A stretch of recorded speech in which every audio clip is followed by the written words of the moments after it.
Hello, yeah, welcome back. Now I'm going to work on something different. I'm going to be formulating a leave-in conditioner.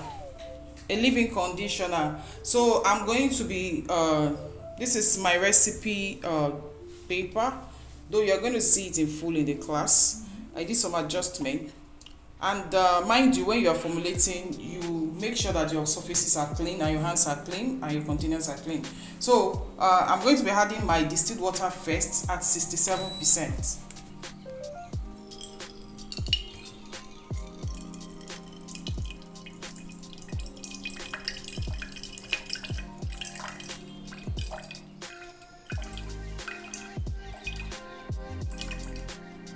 Yeah, 7 more to go.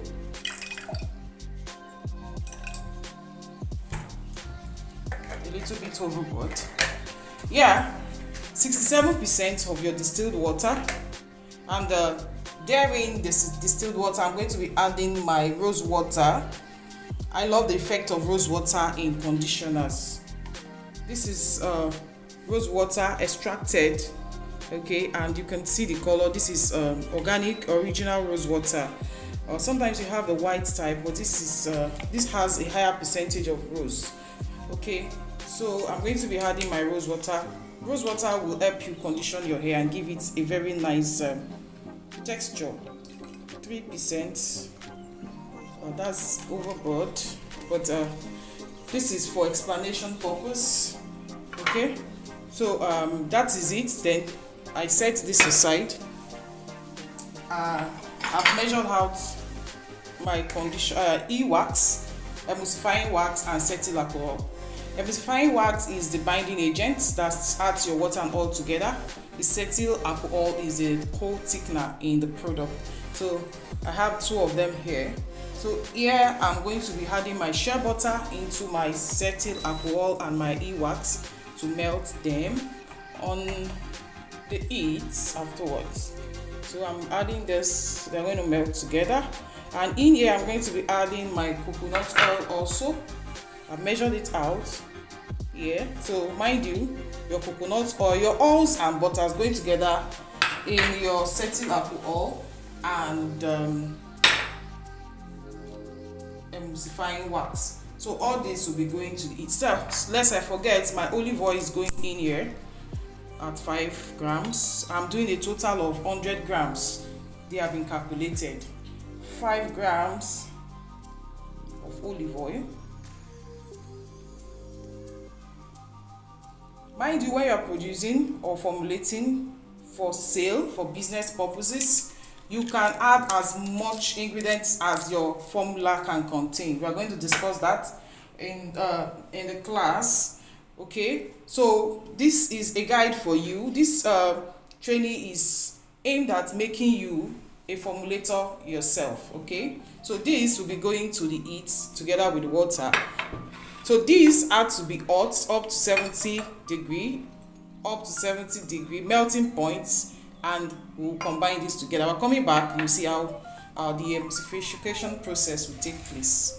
Thank you again, and this is where the magic happens. I have to be very fast. So this has gone through the fire on a low heat, so I'm going to blend them together very fast. You need to be very fast because you need to hold on to the heat when you are doing this.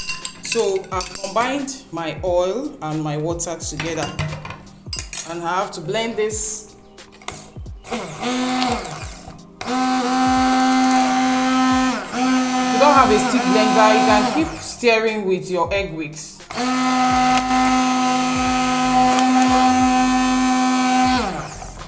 So I'll allow this to cool. Okay, it's still very watery, but very soon you will see how thick it will become. I'll allow this to cool. Then when it's cooled down, I can now add my heat sensitive ingredients. Okay, so this will go to my refrigerator for a fast effect. Yes, this is our conditioner. It's now thick, you can see, and it's nice.